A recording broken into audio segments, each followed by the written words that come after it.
Welcome back. ನೀವು ನೋಡ್ತಾ ಇದ್ದೀರಾ ಅಶ್ವಥ್ ಧನ್ವಂತ್ರಿ ವಿಶೇಷ ಕಾರ್ಯಕ್ರಮ. ವೀಕ್ಷಕರೇ, ಇವತ್ತಿನ ಕಾರ್ಯಕ್ರಮದಲ್ಲಿ ಡಾಕ್ಟರ್ ಭರತ್ ಅಂಚೆ ಅವರು ನಮ್ಮೊಟ್ಟಿಗೆ ಇದ್ದಾರೆ.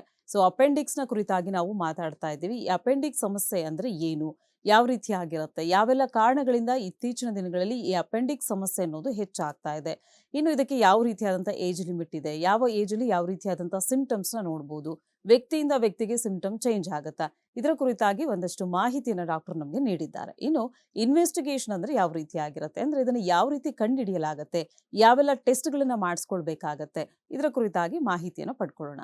ಡಾಕ್ಟರ್, ಇನ್ವೆಸ್ಟಿಗೇಷನ್ ಬಗ್ಗೆ ಹೇಳೋದಾದ್ರೆ ಮೊಟ್ಟ ಮೊದಲನೇದಾಗಿ ಇನ್ವೆಸ್ಟಿಗೇಷನ್ಸ್ ಅಲ್ಲಿ ಸೈನ್ಸ್ ಅಂತ ಹೇಳ್ತೀವಿ. ಒಂದು ಟೆಂಡರ್ನೆಸ್, ಓಕೆ, ಕೆಳಭಾಗದ ಹೊಟ್ಟೆ ಕೆಳಭಾಗದ ಬಲಭಾಗದಲ್ಲಿ ನೋವಿತ್ತು ಅಂತ ಅಂದಾಗ ಟೆಂಡರ್ನೆಸ್, ರಿಗರ್ಜಿಡಿಟಿ, ಆಮೇಲೆ ರಿಬೋನ್ ಟೆಂಡರ್ನೆಸ್ ಅಂತ ಹೇಳ್ತೀವಿ. ಇದು ಒಂದು ಇರುವಾಗೂ ಕೂಡ ನಾವು ಸಸ್ಪೆಕ್ಟ್ ಮಾಡ್ತೀವಿ ಅಪೆಂಡಿಸೈಟಿಸ್ ಆಗಿದೆ ಅಂತ.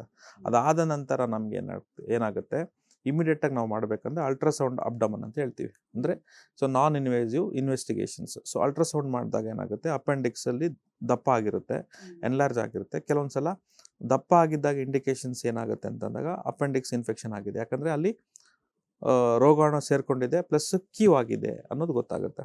ಸೊ ಅದಾದ ನಂತರ ಏನಾಗುತ್ತೆ, ಬ್ಲಡ್ ಇನ್ವೆಸ್ಟಿಗೇಷನ್ಸ್ ಮಾಡ್ತೀವಿ.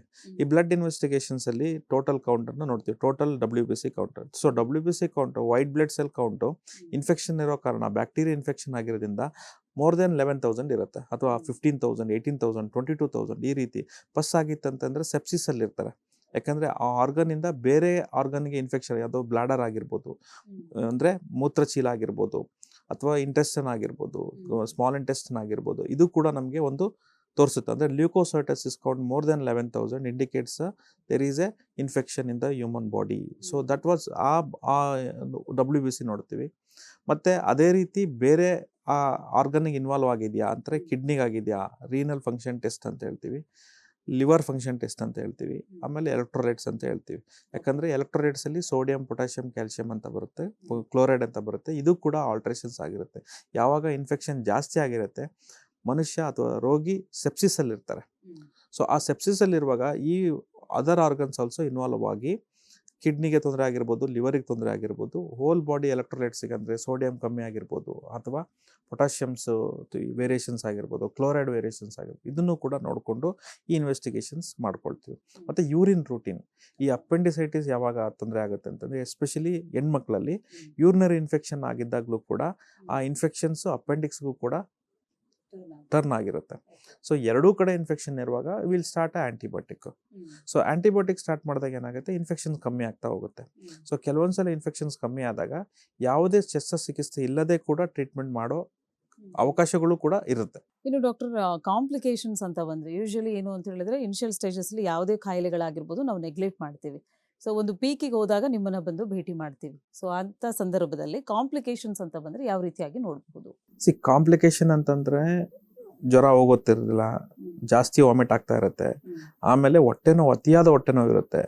ಆಮೇಲೆ ಕೆಲವೊಂದ್ಸಲ ಏನಾಗುತ್ತೆ, ಈ ಅಪೆಂಡಿಕ್ಸ್ ಬರ್ಸ್ಟ್ ಆಗಿಬಿಟ್ಟು ಅಪೆಂಡಿಕ್ಸ್ ಅಲ್ಲಿರೋ ಅಂದರೆ ಕರಡಲ್ಲಿರುವಂತಹ ಕಂಟೆಂಟ್ ಎಲ್ಲ ಹೊಟ್ಟೆ ಒಳಗಡೆ ಸ್ಪಿಲ್ ಆಗಿಬಿಟ್ಟು ಅದು ಸ್ಪೆರಟನೈಟಿಸ್ ಮಾಡ್ಲಿಕ್ಕೆ ಸ್ಟಾರ್ಟ್ ಆಗ್ತಾ ಹೋಗುತ್ತೆ.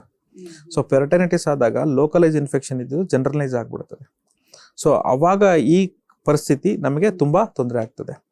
ಕೆಲವೊಂದ್ಸಲ ಏನಾಗುತ್ತೆ, ಈ ಅಪೆಂಡಿಕ್ಸ್ ಜಾಸ್ತಿ ದೊಡ್ಡದಾಗ್ಬಿಟ್ಟು ಬಸ್ಟು ಆಗಲ್ಲ, ಬಟ್ ಆದರೆ ಕೀವ ಹಿಡಿದಿಟ್ಕೊಂಡಿರುತ್ತೆ ಒಳಗಡೆ ಆರ್ಗನಲ್ಲಿ, ಅಪೆಂಡಿಕ್ಯುಲರ್ ಆಪ್ಸಿಸ್ ಅಂತ ಹೇಳ್ತೀವಿ.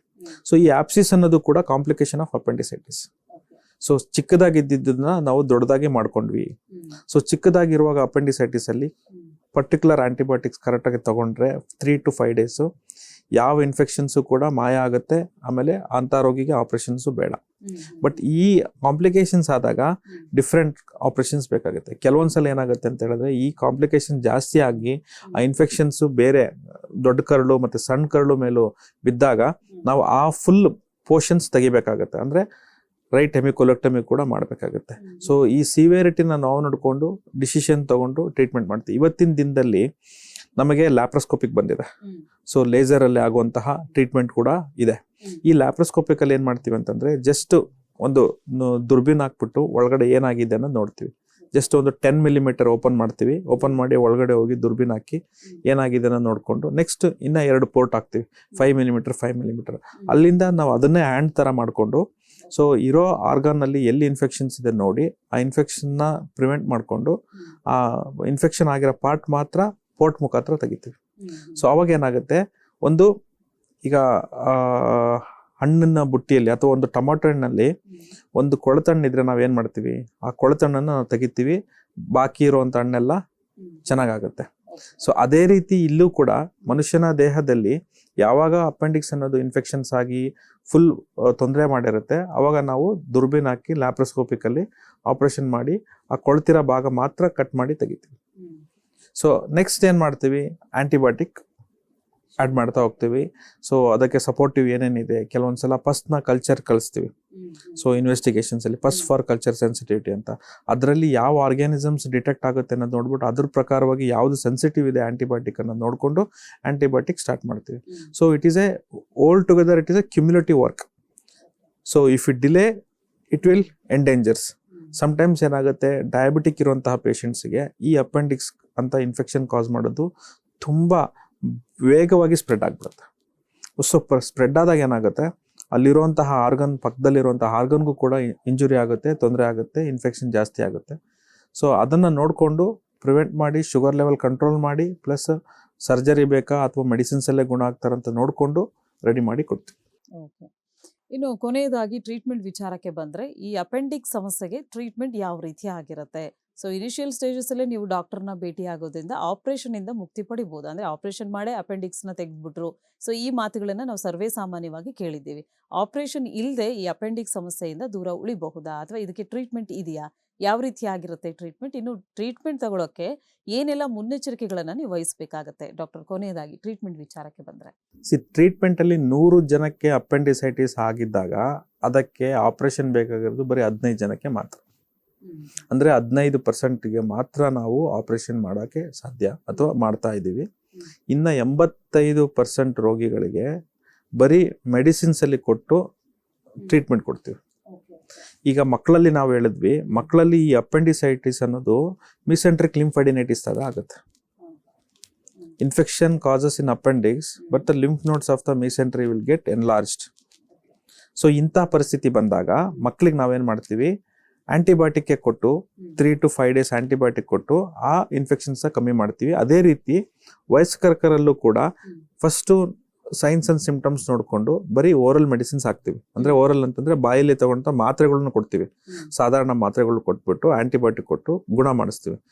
ಅದರಲ್ಲೂ ಕಮ್ಮಿ ಆಗಿಲ್ಲ, ಟೋಟಲ್ ಕೌಂಟ್ ಜಾಸ್ತಿ ಇದೆ ಅಂತಂದಾಗ ಇಂಜೆಕ್ಷನ್ಸ್ ಕೊಟ್ಟು ಕೂಡ ವಿತೌಟ್ ಆಪರೇಷನ್ಸ್ ರೆಡಿ ಮಾಡ್ತೀವಿ. ಇಂಜೆಕ್ಷನ್ಸ್ ಕೊಟ್ಟು ಯಾವಾಗ ಮನುಷ್ಯನಿಗೆ ನೋವು ಬರ್ತಾ ಇದೆ, ಅವನಿಗೆ ತಡ್ಕೊಳಕ್ ಆಗ್ತಾ ಇಲ್ಲ ಅಂದಾಗ ಮಾತ್ರ ನಾವು ಆಪರೇಷನ್ಸ್ ತೆಗಿತಾ ಹೋಗ್ತೀವಿ. ಇಲ್ಲಿ ಏನಾಗಿರುತ್ತೆ ಅಂತಂದ್ರೆ ಕೆಲವು ಅಡೇಷನ್ಸ್ ಆಗಿರುತ್ತೆ. ಅಂದ್ರೆ ಒಳಗಡೆ ನಾರು ಪದಾರ್ಥ ಬೆಳ್ಕೊಂಡು ಅಪೆಂಡಿಕ್ಸ್ ಒಂದ್ರ ಮೇಲೆ ಒಂದು ಕುತ್ಕೊಂಡಿರುತ್ತೆ, ಅಥವಾ ಅಪೆಂಡಿಕ್ಸ್ ರೆಟ್ರೋಸೀಕಲ್ ಹೋಗಿರುತ್ತೆ, ಅಥವಾ ರೆಟ್ರೋಗ್ರೇಡ್ ಅಪೆಂಡಿಕ್ಸ್ ಇರುತ್ತೆ. ಸೊ ಅಂದ್ರೆ ಮುಂಭಾಗ ಇರುವಂತ ಅಪೆಂಡಿಕ್ಸ್ ಹಿಂದ್ಗಡೆ ಹೋಗ್ಬಿಟ್ಟಿರುತ್ತೆ. ಸೊ ಅಂತ ಕಂಡೀಷನ್ಸ್ ಅಲ್ಲಿ ಏನಾಗುತ್ತೆ, ಅದು ನಾವು ಎಷ್ಟೇ ಆಂಟಿಬಯೋಟಿಕ್ ಕೊಟ್ಟರು ಗುಣ ಆಗೋದಿಲ್ಲ. ಸೊ ಆ ಕಾರಣದಿಂದ ದುರ್ಬೀನ್ ಹಾಕಿ ಲ್ಯಾಪ್ರೋಸ್ಕೋಪಿಕಲ್ಲಿ ಅಪೆಂಡಿಕ್ಸ್ ನಾವು ಹಿಂದ್ಗಡೆ ಇರೋದನ್ನ ಮುಂದ್ಗಡೆ ತೆಗೆದ್ಬಿಟ್ಟು ಬೇಸ್ ಆಫ್ ದ ಅಪೆಂಡಿಕ್ಸ್ಗೆ ಲೂಪ್ ಹಾಕಿ, so we will remove that appendix. So pain will be relieved and infection will be gone. Okay. After operation ಎಷ್ಟು ದಿನ ರೆಸ್ಟ್ ಅಲ್ಲಿ ಇರಬೇಕಾಗುತ್ತೆ ಡಾಕ್ಟರ್? 1 ದಿನ.